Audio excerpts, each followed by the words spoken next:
There it is. That's one of my neighbors up the road here, Miss Chaney. You got those arms down?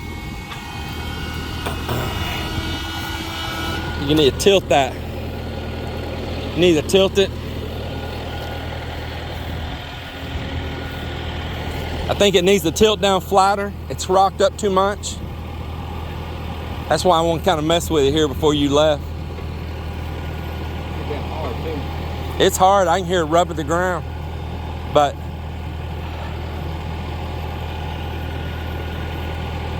it needs to be short. You can't come out more? Well, it needs to go in, No. You rock it out. Make these teeth bottom down.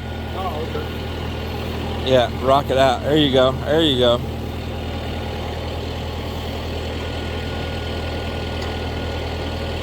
Make sure those arms are all the way down so they'll float. Well, I'm out here on the tractor about to load up my hay cutter. I sold my ripper, which was called a Hay King. I sold that and the guy come picked it up today. I sold all my hay equipment in my tractor and the gentleman bought it's coming to get it right this minute. So I'm gonna set it here on his trailer.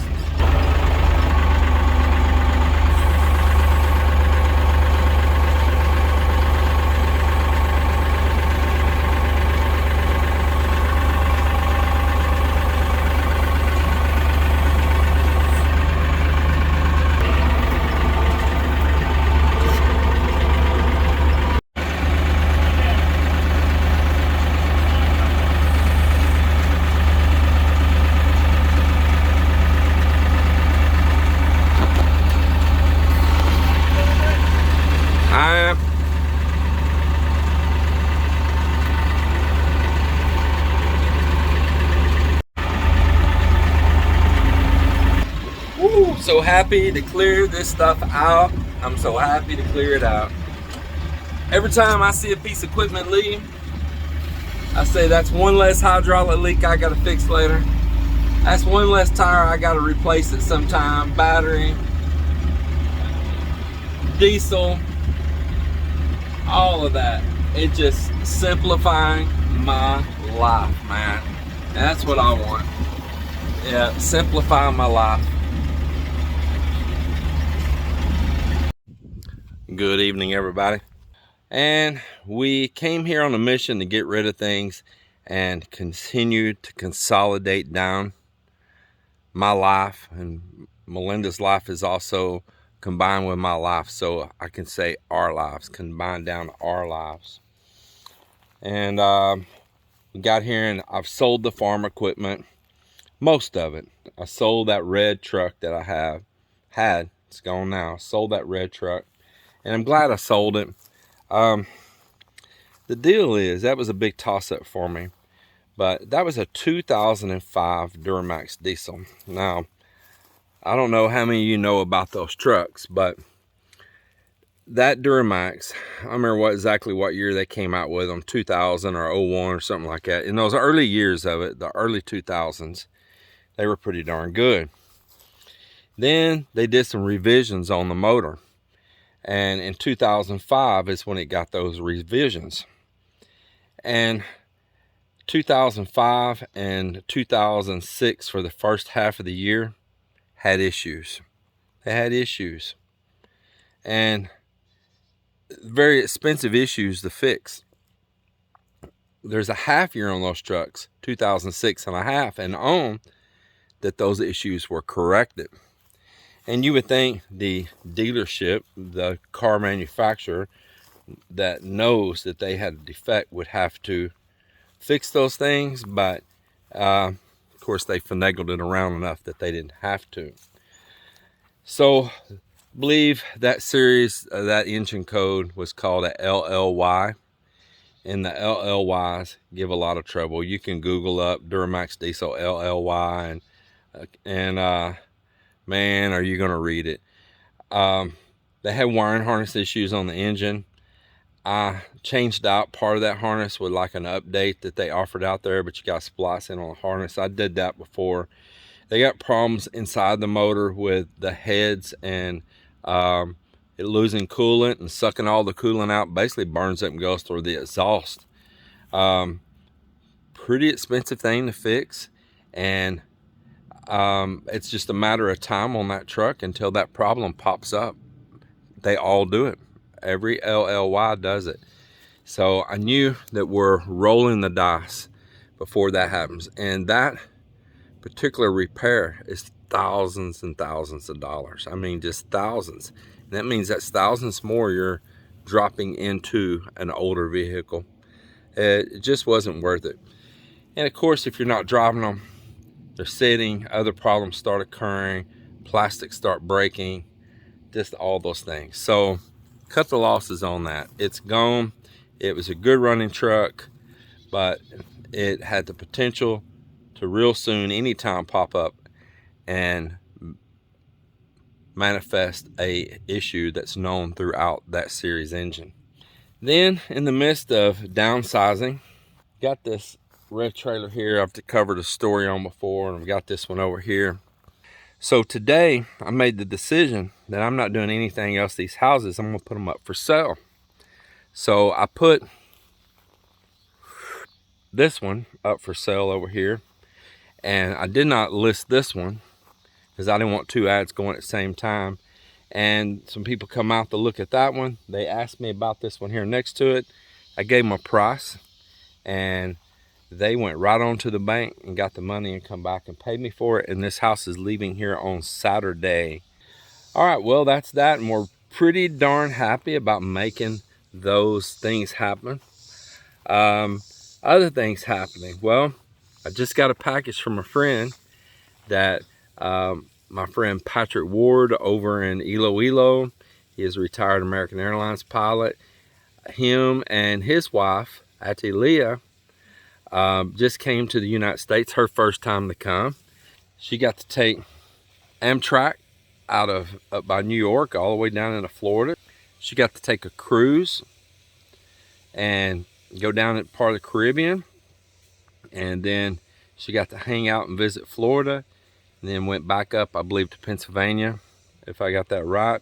And he went through some stuff he had in storage there, and then they got back on a plane, and he just landed back in Iloilo. So welcome back home to Iloilo, Patrick and Atilia. Now, they're wonderful people. I really like them. Patrick had in storage and back here in the US, he had a Garmin chart plotter, fish finder. It does all the stuff. It does all kinds of stuff. And just received it. There's a few accessories for it that I'm gonna have to buy, because he took it off his boat that he had in Florida before he sold the boat, but he left the transducer on the boat and maybe a mounting bracket and maybe part of the wiring harness. So I've looked up those things already. The transducer is a little pricey.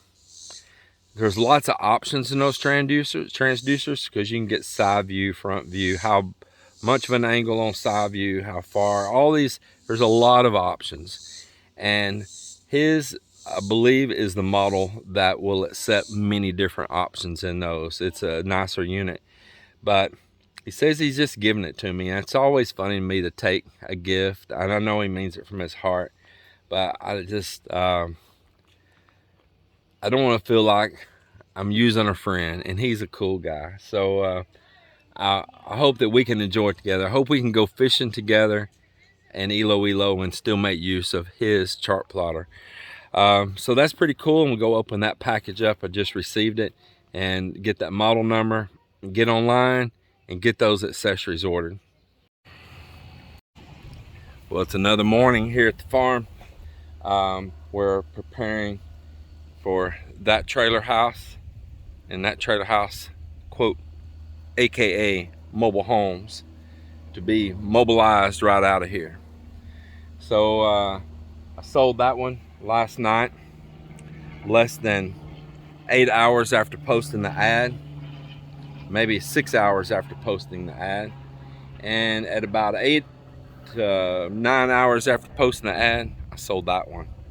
Just like that, they're gone. And as you see a bunch of mess here behind me, old wooden fence panels, continuing to clear all those out so I don't have to look at old wood fence panels anymore. Well, I got another piece of farm equipment that I want to put up for sale that didn't sell with this other group the other day. One guy, a neighbor of ours, Bob Brown, really great guy. He bought a good bit of the equipment. And another guy at the end of the road, Mr. Cheney, he bought that Pasture Dream or Hay King. And now I've got this Airway right here, which has these spikes that roll through the ground. And so jewels, they're pretty expensive, man. They're pretty high dollar. That steel's really tough. So I'm gonna measure it up and take some pictures here, get it online, get a picture of the model number, everything on it. And got a cousin, says he's interested in this stuff, but he calls what we use the word here down in the South, he hum hauls. He hum hauls around, means he just messes around. We'll also call it fiddly fart. Fiddly farting around, hum haul around, and I don't have time to hum haul. We're here for a limited time, kind of like the McRib at McDonald's, and I got to get it done, get it over with. So I'm gonna go ahead and get this thing online. It's 8 foot wide on this one. Go ahead and get it online for sale. And tractor, all this sold too. Bob just hadn't come picked it up yet. I hadn't made up my mind about my cargo trailer, as I was saying, and the little boat on the other side. I may not sell it this trip. I may wait till the next trip, but I'm gonna pull it up, clean it up, and run the motor and everything for a while, put some fresh fuel down in the tank and pour some Sta-Bil in there and have it ready. So if we come back next spring, which we're planning on, and being here briefly to do a few more things, well, it'd be a great time to sell it then because it's boating season. And I can go ahead and take me some pictures of it now and post it right before we leave from the Philippines next spring, Springtime USA, and hopefully have a buyer like right after we land here. That's my plan. Goodbye, Michael. Out of here. Bye, Michael. Looking good with your shirt. Follow. Philippines bound, huh? Yep. Well, what's the trip? Leaving early. Get Yeah. some cash. Enjoy your vacation. Find my way to the then. parking spot I've never used before. Be early for my flight so I don't miss it like I did last time. Yep. If something like traffic or whatever. It's kind of funny. Mike's going to the Philippines today, and then on his day of return, we're swapping with him and we're heading out. At some point we'll fly past each other. We're Yeah. going out, we're coming in. Yeah. We just say hi on the plane, Mike. Yeah, we'll all be heading the opposite direction of you. It's funny. Enjoy your vacation. Going again. Yes. Say hi to my house for me. I will. I'll treat it nice while I'm there for a couple of days. I'll use your toilet, you know. Find your toothbrush. No, just kidding. I don't even want to know what you're going to do with that. Mel, remind me to bring a new toothbrush. Maybe you find toothbrush there. It maybe belong to Bill. Why does this thing taste like a dog's butt? It's not a dog. Oh, gross. Well, good trip, my friend. Yes. All right. Yeah.